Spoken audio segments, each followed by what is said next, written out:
90 days PCS revision programme में Indian polity के अंतर्गत आज 3 छोटे छोटे टॉपिक हैं।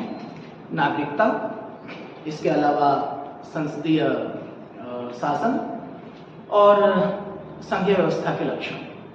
तो सबसे पहले हम लोग बात करते हैं नागरिकता की। प्रारंभिक परीक्षा के हिसाब से नागरिकता बहुत ही संक्षिप्त रूप में आपको पढ़नी है।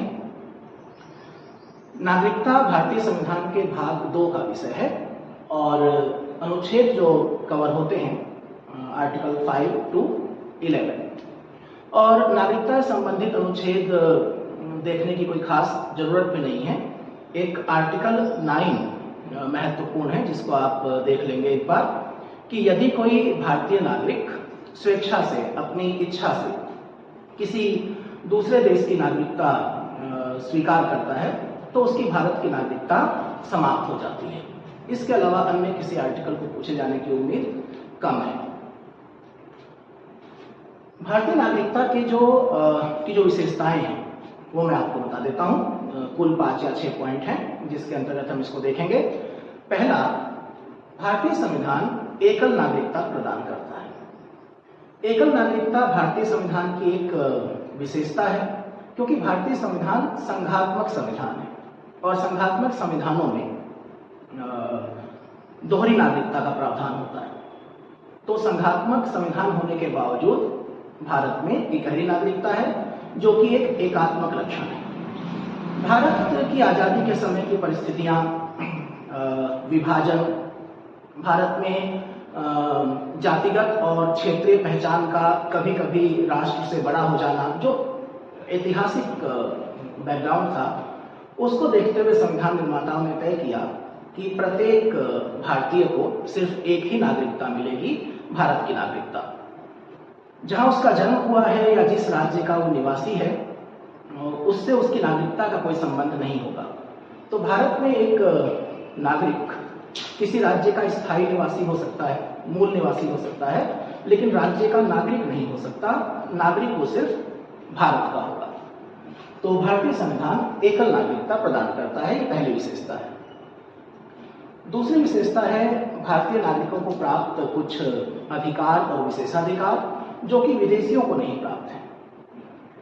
जैसे समस्त मौलिक अधिकार। ऐसा नहीं है कि मौलिक अधिकार विदेशियों को नहीं प्राप्त हैं, लेकिन समस्त मौलिक अधिकार विदेशियों को नहीं प्राप्त हैं। जैसे अनुच्छेद 14 के अंतर्गत विधि के समक्ष समता का अधिकार भारतीय नागरिकों को भी है, विदेशियों को भी है, लेकिन अनुच्छेद 15 के अंतर्गत विदेशियों को अधिकार नहीं है, या अनुच्छेद 16 के अंतर्गत विदेशियों को अधिकार नहीं है। तो समस्त मौलिक अधिकार केवल भारतीय नागरिकों के लिए हैं। दूसरे, संवैधानिक पदों पर बैठने का अधिकार। संवैधानिक पद अर्थात वो पद जिनका संविधान में उल्लेख है, जैसे कि राष्ट्रपति, उपराष्ट्रपति, सांसद, राज्य विधानमंडल के सदस्य अर्थात एमएलए और एमएलसी, उच्चतम न्यायालय और उच्च न्यायालयों के न्यायाधीश आदि। तो इन पदों पर सिर्फ भारत के नागरिक ही बैठ सकते हैं। भारत अपने नागरिकों के बीच में, चाहे वो जन्म से भारत के नागरिक हों या फिर उन्होंने नागरिकता अधिनियम के अंतर्गत भारत की नागरिकता प्राप्त करी हो, संवैधानिक पदों को लेकर के कोई भेदभाव नहीं करता है।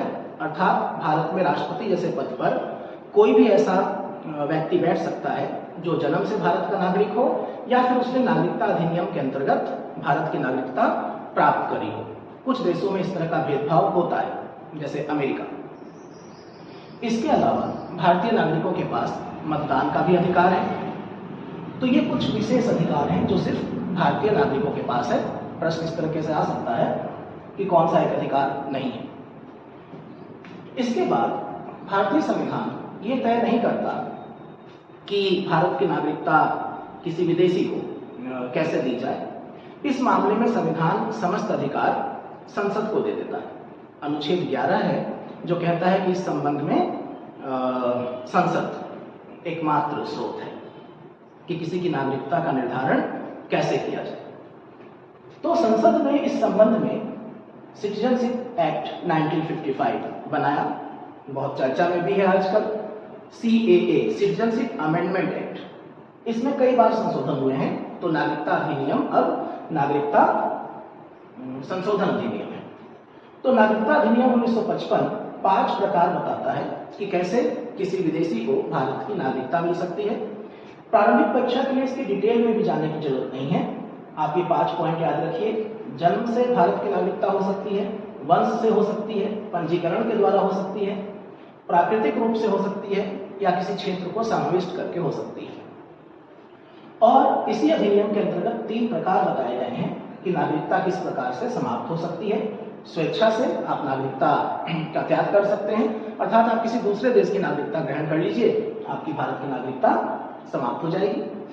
बर्खास्तगी के द्वारा, नागरिकता अधिनियम के अंतर्गत अगर आप कुछ छुपा लेते हैं या कुछ गलत जानकारी देते हैं, या फिर केंद्र सरकार कुछ और तरीकों से भी आपको आपकी नागरिकता से वंचित कर सकती है। और उन्हीं लोगों के लिए जिन्होंने नागरिकता प्राप्त करी है, उन्हीं की समाप्ति भी हो सकती है। इसके बाद आप CAA 2019 में जो परिवर्तन किए गए हैं, आप इस कानून के लागू होने की तिथि देख सकते हैं।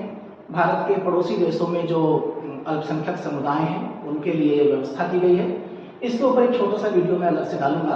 अभी आप सिर्फ इतना देख सकते हैं कि कौन कौन से देश हैं, कौन कौन से समुदाय हैं, किस तारीख को ये लागू हुआ है, इसके अलावा और कुछ नहीं। कुछ सामान्य शब्द NRI क्या होता है, PIO क्या होता है, अनिवासी भारतीय और भारतीय मूल के लोग में अंतर क्या है। तो NRI या अनिवासी भारतीय एक भारतीय नागरिक है जो अपने व्यवसाय, कामकाज या शिक्षा या किसी भी अन्य उद्देश्य से अपना ज़्यादा समय विदेशों में बिताता है वो भारतीय नागरिक। लेकिन यदि किसी भारतीय नागरिक को किसी दूसरे देश की नागरिकता प्राप्त हो जाती है, जैसे कोई भारत का नागरिक अमेरिका में गया और वहाँ पर उसको अमेरिका की नागरिकता प्राप्त हो गई, तो अब वो PIO हो जाएगा। अब वो भारतीय मूल का व्यक्ति कहलाएगा जिसके पास किसी दूसरे देश की नागरिकता है, पीपल ऑफ इंडियन ओरिजिन। तो नागरिकता में आप सिर्फ प्रारंभिक परीक्षा के लिए इतना ही देखें। आप प्रीवियस ईयर्स क्वेश्चन देखेंगे तो उसमें भी आपको समझ में आएगा कि नागरिकता से पिछले 20-25 वर्षों में बहुत कम प्रश्न पूछे गए हैं, और जो पूछे जाते हैं वो आसानी से मिल जाते हैं। अब नागरिकता के बाद जो हमारे पास दूसरा टॉपिक है वो है संसदीय व्यवस्था, पार्लियामेंट्री सिस्टम। तो यहाँ पर हम भारत के पार्लियामेंट्री सिस्टम की बात ना करके एक बहुत ही छोटा सा चैप्टर ले रहे हैं। आप लक्ष्मीकांत में देखिएगा कि संसदीय व्यवस्था होती क्या है, संसदीय प्रकार की सरकार होती क्या है, उसके फीचर्स क्या हैं, उसके मेरिट डिमेरिट क्या है।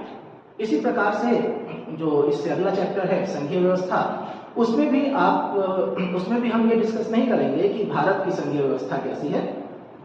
हम सिर्फ ये देखेंगे कि संघीय व्यवस्था का मतलब क्या होता है, उसके फीचर्स क्या होते हैं।